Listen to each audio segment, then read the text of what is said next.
Paytaxtın Səməd Vurğun küçəsinin Füzuli küçəsi ilə kəsişməsindən Abbasqulu Ağa Bakıxanov küçəsi ilə kəsişməsinədək,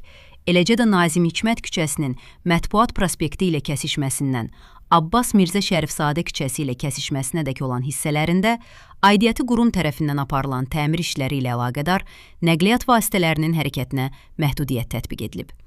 Azərbaycan Yerüstü Nəqliyyat Agentliyindən APA Economics-ə verilən məlumata görə, məhdudiyyət səbəbindən 10-12 iyul tarixlərində 61 və 88A nömrəli müntəzəm marşrutların hərəkəti Rəşid Behbudov, Abbasqulu Ağa Bakıxanov və Səməd Vurğun küçələri ilə, 10, 14 və 18 nömrəli müntəzəm marşrutların hərəkəti isə Əbdürrəhim bəy Haqverdiyev, Şəfayət Mehdiyev, Akim Abbasov və Abbas Mirzə Şərifzadə küçələri ilə təşkil edilir.